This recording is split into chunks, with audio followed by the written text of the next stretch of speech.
माँ ने किया भेदभाव।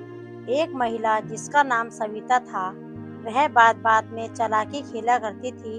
उसके पास 3 बच्चे थे, बड़ा बेटा अविनाश, मझली बेटी आलिया और छोटी बेटी सोनिया। वह किराए के घर में रहते थे, लेकिन मकान मालिक का व्यवहार बहुत अच्छा था। ऐसा लगता था जैसे वह मकान मालिक नहीं, अपना ही कोई खास हो। उसका पति छोटू सरकारी जॉब करता था, लेकिन वह शराब पीने का बहुत आदी था। सविता इस बात का विरोध करती तो घर में हमेशा लड़ाई झगड़ा रहता था। सविता के पति छोटू का एक खास दोस्त था, जिसका नाम अहमद था। वह सविता के पति छोटू को रोज नशा करने के लिए उकसाता था और छोटू भी अपनी जॉब की छुट्टी होने पर शराब पीने अहमद के साथ चला जाता।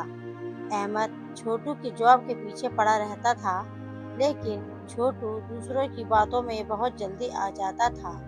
अहमद खुद तो सरकारी जॉब करता था, लेकिन दूसरों से जलना उसकी आदत थी। एक दिन छोटू शराब के नशे में धुत आता है। उसकी पत्नी सविता से कहा-सुनी हो जाती है। बात इतनी बढ़ जाती है कि लड़ाई झगड़े पर आ जाती है। उनके पड़ोस में एक बूढ़ी काकी रहती थी। वह शराबी छोटू को हमेशा समझाती थी, यह बहुत लड़ती है, इसको इसके मायके छोड़ आ। जबकि सविता उस बूढ़ी काकी की बहुत देखभाल करती थी। बूढ़ी काकी का इस दुनिया में कोई नहीं था, फिर भी वह बहुत कठोर मन की थी। इतनी सेवा करवाने के बाद भी उसे सविता के ऊपर थोड़ी सी भी दया नहीं आती थी। सविता के घर में कबूतर पल रहे थे। छोटू शराब के नशे में कबूतरों को ऊपर से नीचे सड़क पर फेंक देता है, जिसमें से कुछ कबूतर मर जाते हैं और कुछ कबूतर उड़ जाते हैं। बुरे समय के चलते सविता अपने बच्चे लेकर मायके चली जाती है। कुछ समय बाद छोटू अपने ससुराल जाकर बात रफा-दफा करके अपने परिवार को अपने घर ले आता है। इधर बूढ़ी काकी का अचानक स्वर्गवास हो जाता है, क्योंकि जिस मुंह से वह बुराई करती थी, उसी मुंह में मुंह का कैंसर हो जाता है। ऊपर वाले, तेरी लीला भी अपरंपार है, जैसी करनी वैसी भरनी। कुछ समय बाद सब ठीक ठाक चल रहा होता है।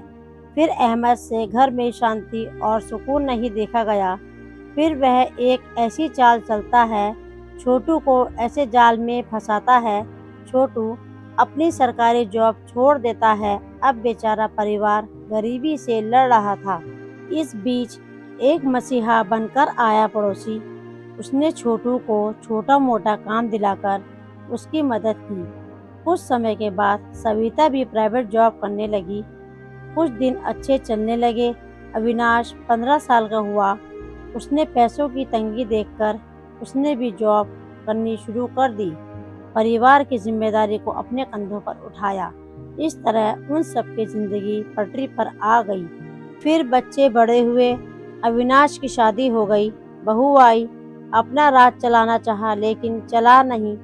कुछ साल बाद आलिया की शादी हुई। वह अपने ससुराल चली गई। उसके 2 साल बाद छोटू का स्वर्गवास हो गया। अब सविता बिल्कुल ही टूट चुकी थी। इस सदमे ने उन सबकी जिंदगी में सब कुछ बिखेर दिया था। थोड़े दिनों बाद सोनिया अकेली रह गई। इधर रोज भाभी से चिक चिक होती थी। अविनाश अपना परिवार लेकर किराए के घर में चला गया। सविता ने आलिया और उसके पति और बच्चों को अपने पास बुला लिया। सोनिया भी अपने ससुराल चली गई। अब मजे की बात, सोनिया के ससुराल का रिमोट सविता के हाथ में आ गया।